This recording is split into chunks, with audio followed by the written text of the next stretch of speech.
Where does that come in? The chorus. Okay.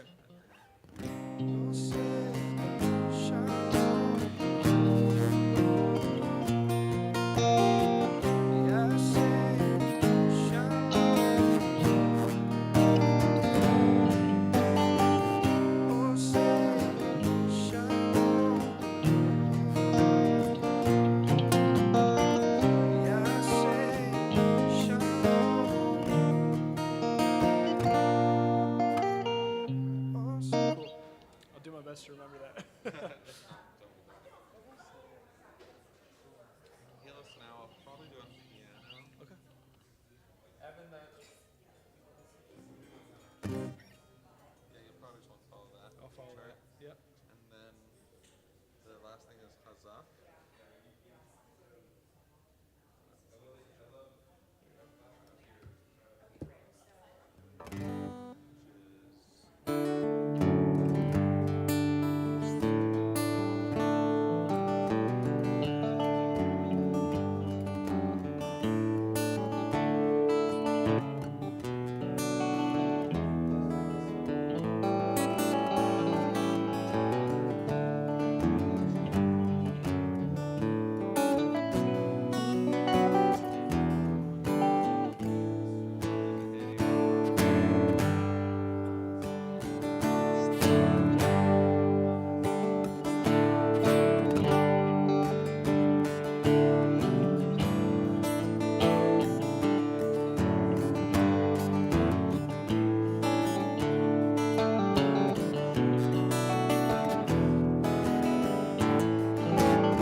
That's fine.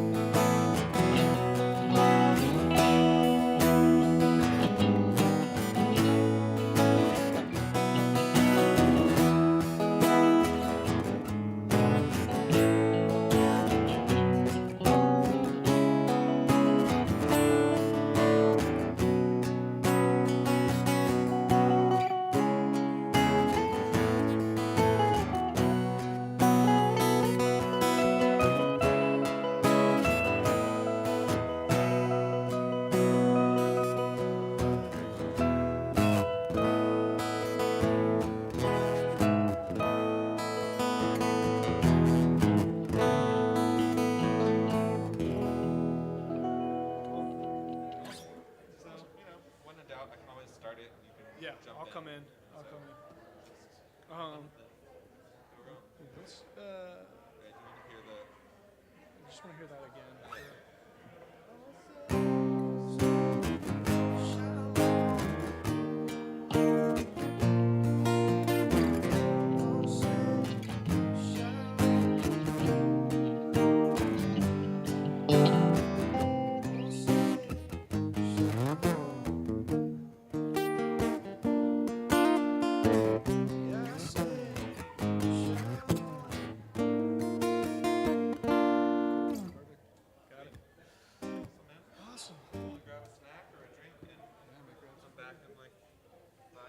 Cool. Thanks for letting me play. Yeah, man. Thanks for being here. Have you met Andrea? Yeah, we met at Kung Fu. Oh yeah, that's right. Good to see you. How you doing? Shabbat Shalom. Maybe I'll put my suit on.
call him a man. How many seas must a white dove sail before she sleeps in the sand? Yes, and how many times must the cannonballs fly before they're forever banned? The answer, my friend, is blowing in the wind. The answer is blowing in the wind.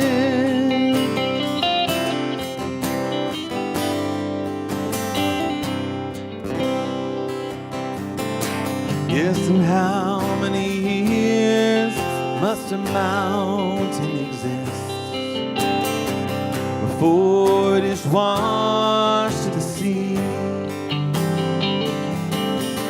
Yes, and how many years can some people exist before they're allowed to be free? Yes, and how many times must a man turn his head and pretend that he just doesn't see? The answer, my friend, is blowing in the wind.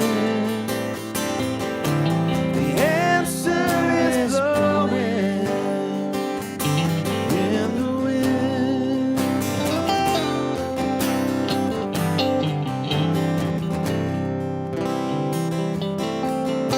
Yes, and how many times must a man look up before you can see the sky? Yes, and how many years can one man have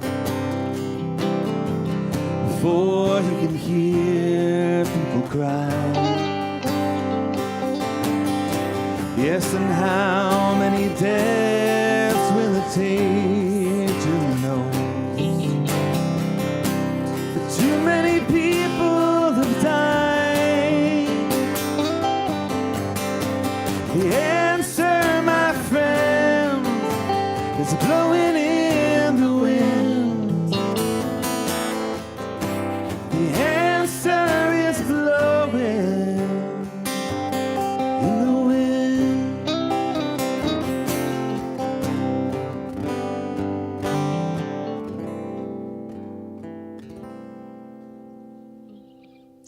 Shabbat Shalom. Shabbat Shalom. I want to begin tonight by just addressing the week we've all experienced. I had a friend say she was speaking to her therapist, and she said, I feel sort of guilty that I feel this trauma, and yet I wasn't at the Covenant School. I'm not related to anybody who is a victim. I don't even know anybody who is on faculty there or a student there, but I feel like this happened to me. And her therapist said, it did happen to you because you live here. And I've heard people describe this tragedy as unimaginable, but it's not the right word. We can imagine it. All of us who are parents have imagined it and live with that fear every single day.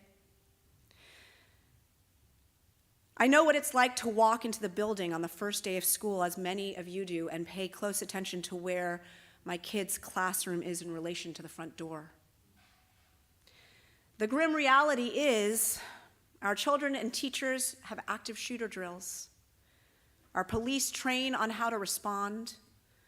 Our churches, our synagogues have pre-written liturgies.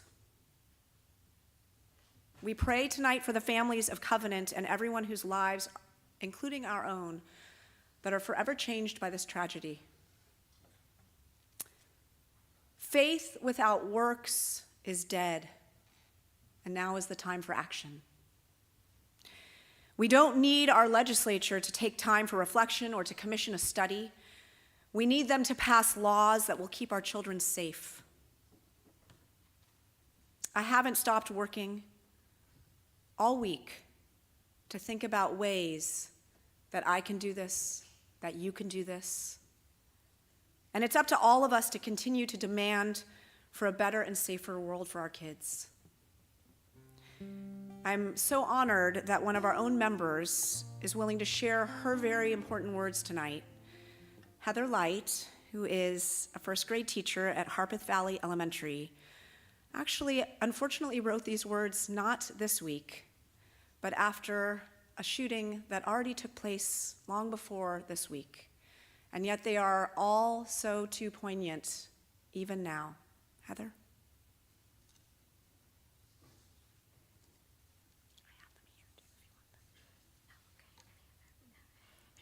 Well, I'm Heather Light. I've been a teacher at Metro Nashville Public Schools for over 20 years, and I did write this a time ago, so I'm going to read it to you the best I can.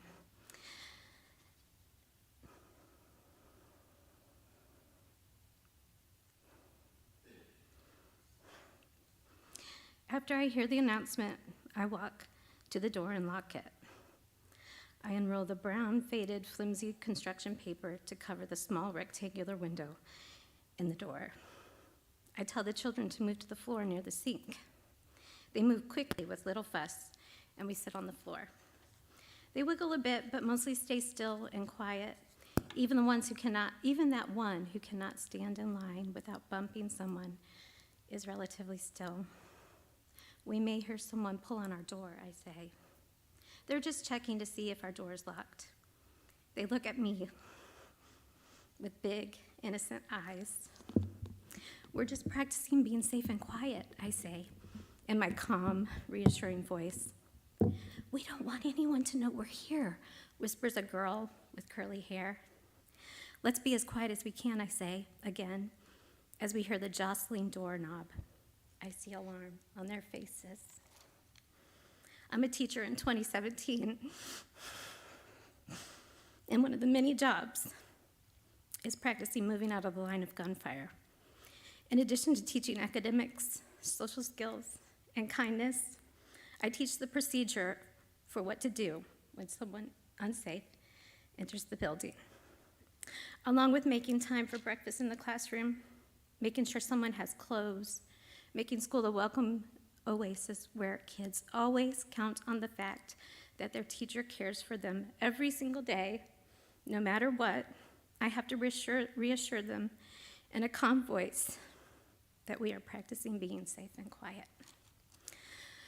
I worry sometimes as we sit there huddled together, looking at each other, our eyes adjusting to the dark, my eyes locking with each of theirs, bringing small smiles as we practice. I worry about these amazing kids as we sit behind the wall that juts out so we can't see the door, and anyone who comes to the door can't see us. We watch each other, these 6-year-olds and I. They look at me as strength and security. They really do. But this world is chipping away at my strength. Sometimes in large gatherings, I wonder and imagine. I can't help but look around and think, could it happen here? It could. It does. With alarming regularity, it happens.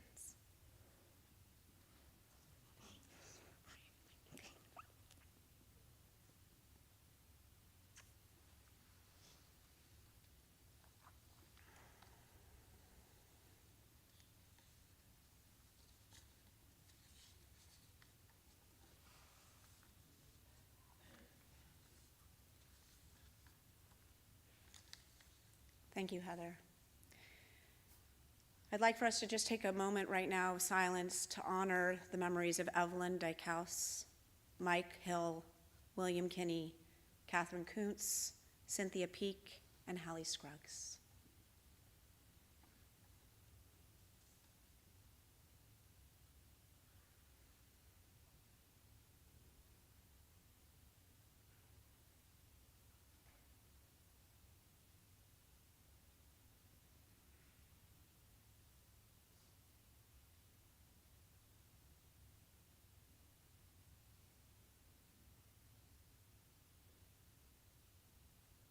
We are bound together not by this trauma, not by this shooting, not through pain and fear.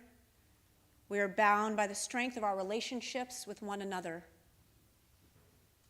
by our celebration and our growth, by our strong sense of justice, by our shared values and our deep love, not only for our own children, but for each other's as well.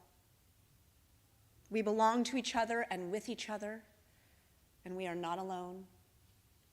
And it is for that reason that I know we will come through this to the other side. Kol ha'olam kulo gesher tsar ma'od. The whole world is this very, very narrow bridge. And each of us is trying so hard to balance and walk that path all the time, every day. But Rabbi Nachman of Bratslav teaches us, V'ha'ikar lo lefached klal. The essence, the most important part of our humble existence is not to be afraid. Not because fear is a bad thing, it's not. But as Rabbi Jen Gubitz wrote after the Boston Marathon bombing in her town, fear teaches us, it guides us, and it compels us, and it protects us. Perhaps we should try not to be afraid in times of uncertainty, in liminal moments such as this, because fear can be isolating. It prevents us sometimes from connecting, and it causes us to shut out the world.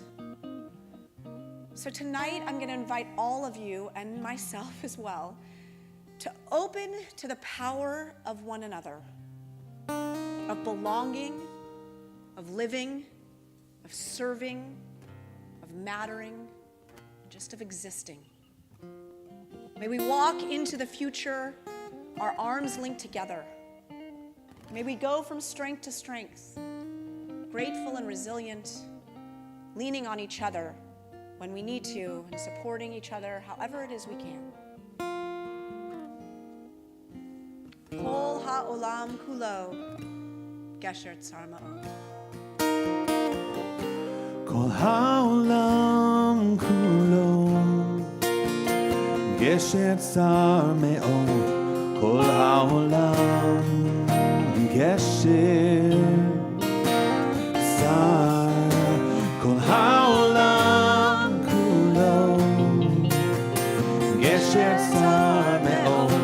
Kol ha'olam gesher tsar me'od. Kol ha'olam kulo gesher tsar me'od. Kol ha'olam gesher tsar. Kol ha'olam kulo gesher tsar me'od. Kol ha'olam gesher v'ha'ikar.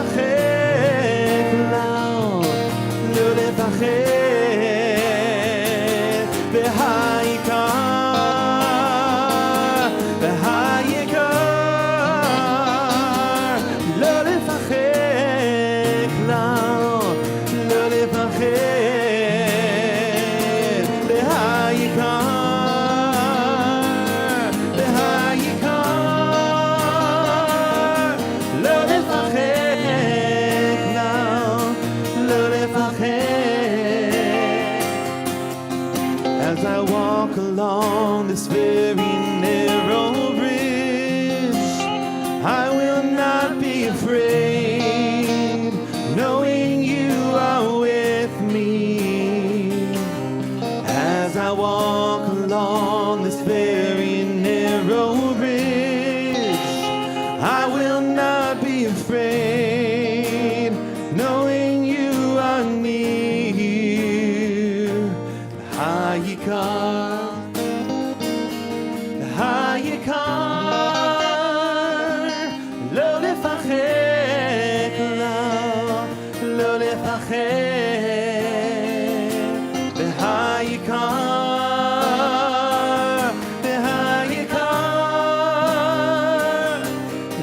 לפחד כלל, לא לפחד, לא לפחד כלל.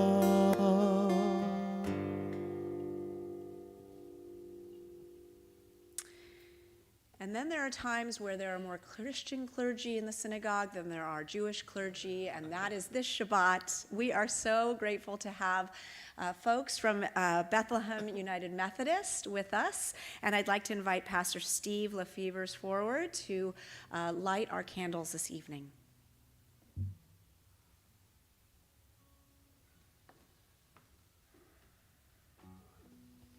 We're going to light the traditional candles.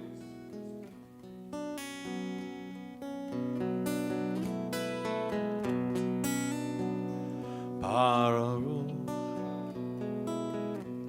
And I'm also going to light orange candles as a lament against gun violence.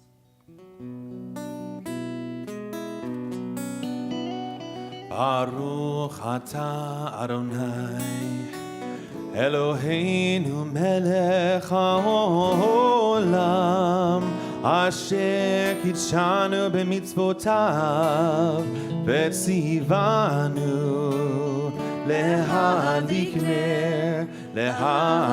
נר של שבת.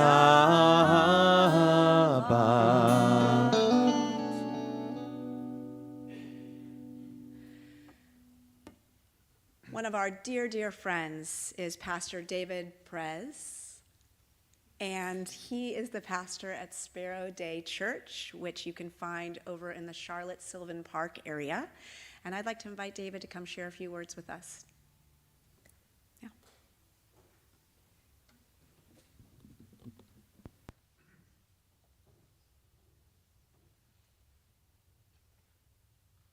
Well, good evening, congregation, Micah, and I've been in this synagogue many times. First time I've been up here, but I've been in this synagogue many times on Shabbat, and been here several Yom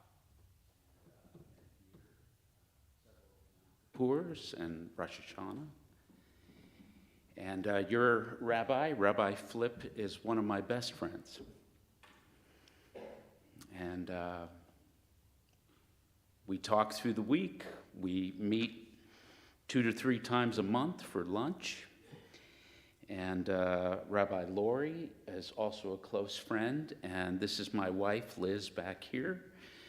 And Flip and Lori are good friends of the Perez's. So it's an honor to be here. But on such a solemn occasion, I want to share some personal words to this synagogue before I talk about the Nashville shooting. So Flip and I gathered last week, but the day before, Flip texted me some pictures of, and I know you heard about it as a synagogue, the kind of the anti-Semitism that went on in our neighborhood in Sylvan Park, with pretty graphic pictures and so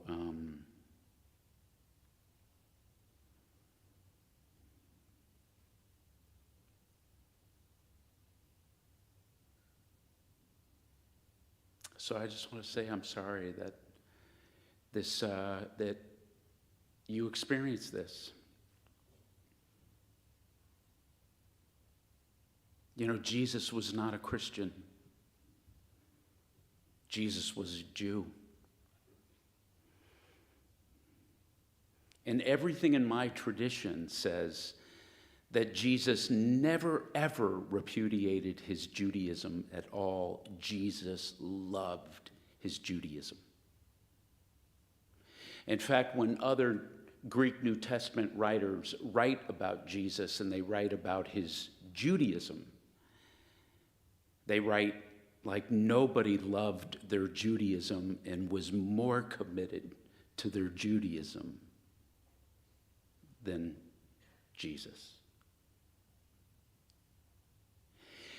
Now, our congregation is a progressive Christian congregation, and in a largely conservative Christian city, one of the most conservative Christian cities in all of America, we're kind of an anomaly.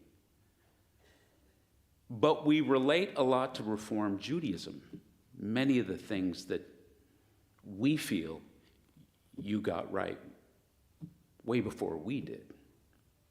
The elevation of women, the ordination of women, the inclusion of LGBTQ plus people. So it's wonderful for us to stand also with you. And I'm one of those progressive believers that believe that, as I said, Jesus never repudiated his Judaism, ever. And I'm sorry for the anti-Semitism that came from my tradition. Parts of it, and much of it not, but parts of it certainly. But when Jesus stood up, he stood up to the power at be. He stood up to to religious fundamentalism, as Jesus taught about love, in the inclusion of love. I imagine, at least, how would I ever know, but if Jesus were to come back today, these are some of the things I share with my congregation, who would he go confront? Where would his truth be to power? And I happen to believe it would be towards American Christianism, the American Jesus-ism, not Christian spirituality, but the American Jesus-ism, Biblicism. And so our congregation, when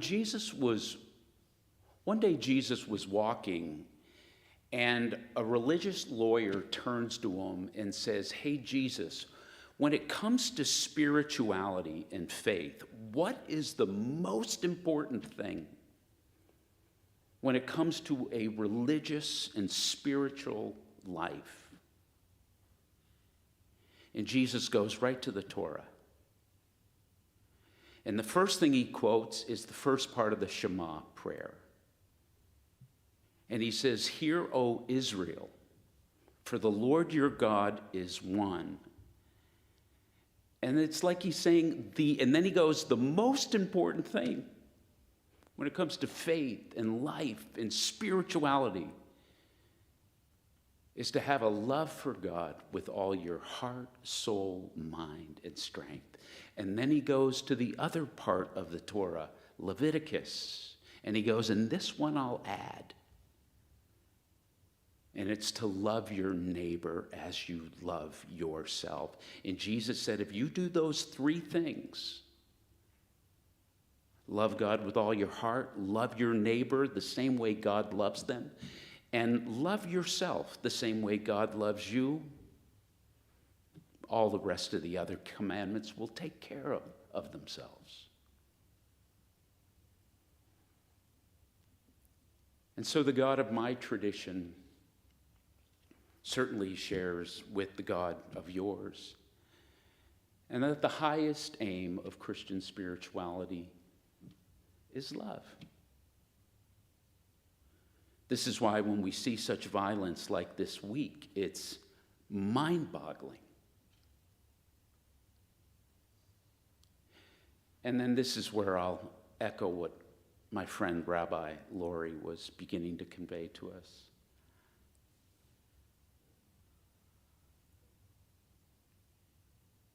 I'm just utterly discouraged. I'm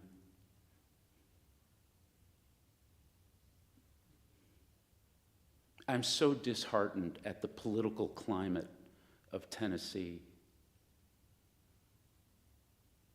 As a person that holds on to Christian spirituality, founded in your Judaism, where love is the highest aim, I don't get politicians who quote the Bible, talk about a right to life,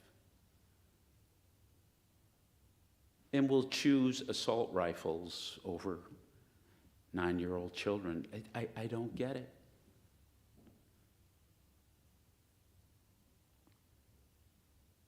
Or the other things we've seen, right? From abortion to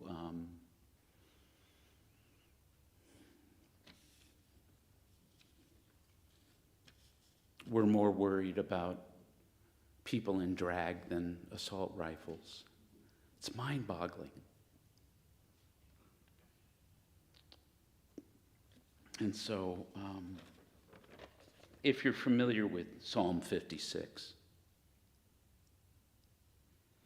and in the ancient times, as the old story goes, as the tradition goes, in the ancient times, when a man would go off to war, there would be a tear bottle, a tear vial.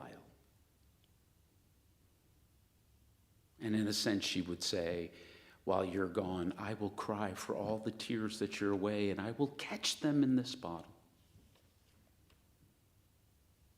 And when you come home, I will present them to you. And in Psalm 56, David is at one of his lowest points and gives this beautiful illustration for our broken hearts.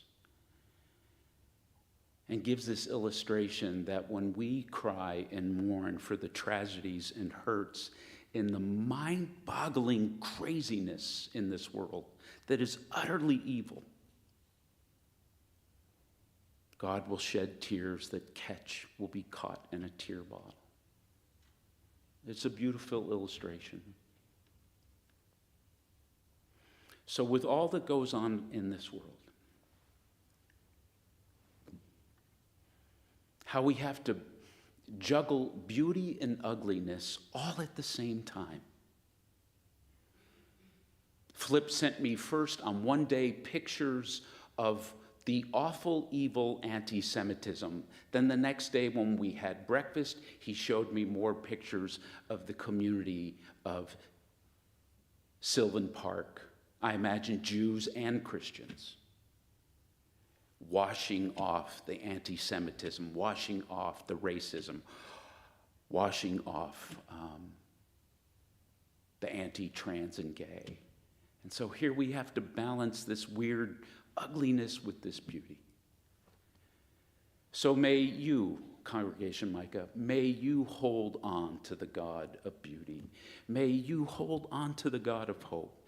May we all hold on to the God that when we cry, there is a God who understands our tears, and with that wonderful illustration, catches them in a tear vial and saying, I hold the same tears.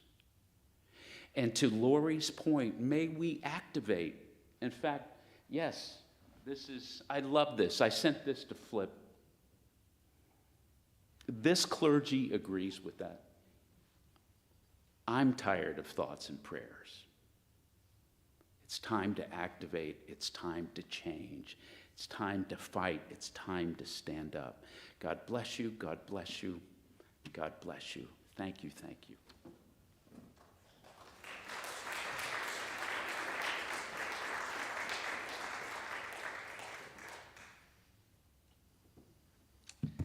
We are going to invite everybody to rise for the call to worship.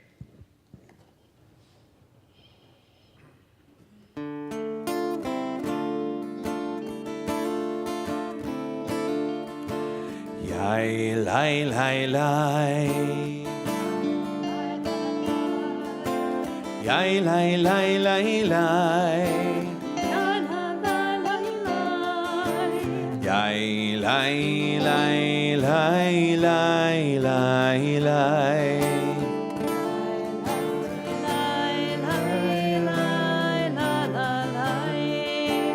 Baruch Hu et Adonai Amen.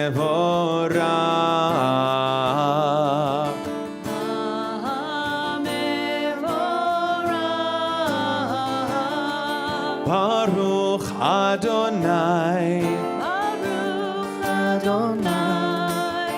HaMevorach,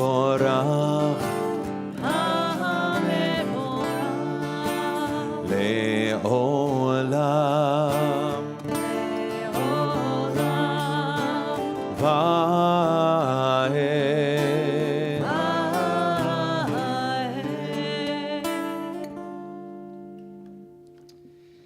We invite you to please take your seats. So, not a lot of people know this, but I did my rabbinic thesis work on Israeli poetry. And there's a poet I like a lot named Yehuda Amichai, and he writes, the diameter of the bomb was 30 centimeters, and the diameter of its effective range, about 7 meters, with 4 dead and 11 wounded. And around these, in a larger circle of pain and time, 2 hospitals are scattered and 1 graveyard. But the young woman who was buried in the city, she came from a distance of more than 100 kilometers, enlarges the circle considerably. And the solitary man mourning her death at the distant shores of a country far across the sea includes the entire world in its circle. And I won't even mention the crying orphans that reach up to the throne of God and beyond, making a circle with no end and sometimes no God.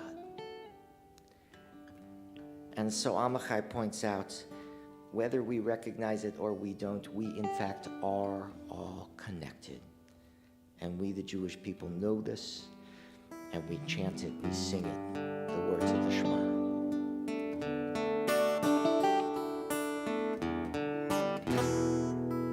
Shema Yisrael, Adonai Eloheinu, Adonai Echad. Shema Yisrael, Adonai Eloheinu, Adonai Echad. Shema Yisrael, Adonai Eloheinu, Adonai Echad. Shema Yisrael, Adonai Eloheinu, Adonai Echad. Baruch Shem Kevod Malchuto, Le'olam Va'ed.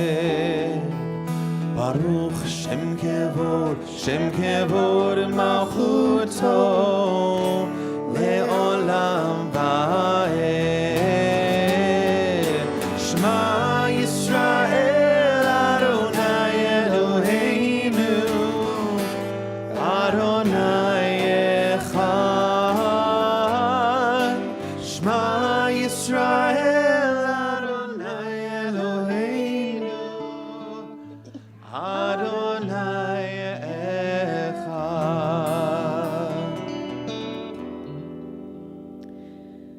When you love Adonai Elohecha, body and soul, these things I ask of you will be possible. To answer your children's questions about me and believe your answers yourselves. To connect religion to your everyday comings and goings. For example, when you hug them in bed at night with tender words, Shema Yisrael. Or when you think to say Modeh or Moda Ani in the rush of getting them up and out in the morning. To be alert enough to open doors for your children in every waking moment and when they dream. And finally, to remember just why all these things matter. They matter because I, Adonai Elohecha, brought you and your children out of Egypt to be God for you. I am your God, and when you do these things, I will be your children's God. We chant together. ואהבת את אדוני אלוהיך בכל לבבך ובכל נפשך ובכל מאודיך. והיו הדברים האלה אשר אנוכי מצווך היום על לבביך, ושיננתם לבניך, ודיברת בם בשבתך בביתך, ובלכתך בדרך, ובשוכבך ובקומך, וקשרתם לאות על ידיך, והיו לטוטפות בין עיניך, וכתבתם על מזוזות ביתך ובישעריך, למען תזכרו ועשיתם את כל מצוותיי, והייתם קדושים לאלוהיכם. אני אדוני אלוהיכם, אשר הוצאתי אתכם מארץ מצרים, להיות לכם לאלוהים. אני אדוני אלוהיכם, אדוני אלוהיכם אמת. Thing is, folks, it's also Shabbat. And on Shabbat, we come together as a community, and clearly this week we have been sharing some heavy things, but we might need to lighten the mood here a little bit and share some happy things. I'll get you a mic.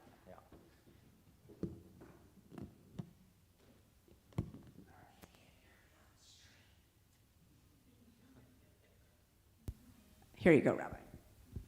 So as part of our regular worship experience, we usually stop at this point and just pause to say, hey, does anyone have anything good that's going on in their lives that they might be able to share with us to make us feel a little lighter and a little happier? We, of course, always like people who are articulate and brief. I have one. Please. Zoe Light is here. Zoe Light grew up at Congregation Micah, a multi-generational family, and is about to graduate from college, I believe. Yes? Mazel tov. Already it's working, see? The joy that is brought. What do we got in the back? Shout it. My wife and I and a good friend, David, who runs a nonprofit in Uganda, we just got back from Uganda 2 days ago. We spent a week there with a school that I thought was going to be a tiny, like, one-room schoolhouse. It was literally Hogwarts in the middle of the Wow. So I just want to get this straight. You are back from Uganda. So already there's what's called a Birkat HaGomel. That's like a blessing to make such a long journey. Yeah, well, that would be a way to translate it. Yes, jet lag. And you experienced education, which is happening all over the world, and it has been documented. Is that what I'm hearing correctly? That there will be a film of some sort. This round of applause, just because it helps us feel a little. All right, Joel.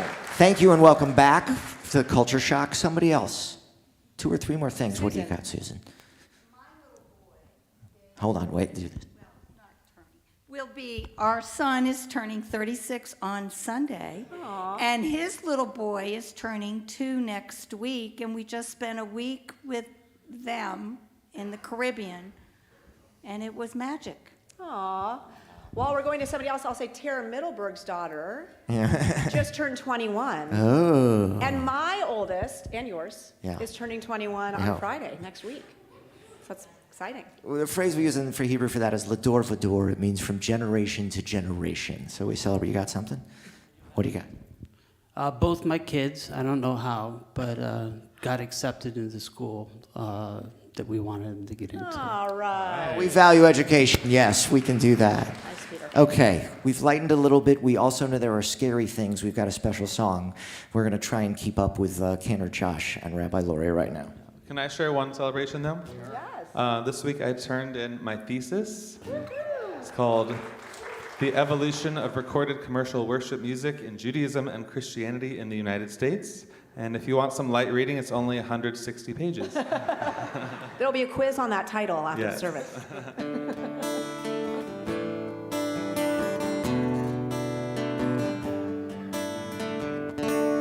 Hashkivenu Adonai Eloheinu leshalom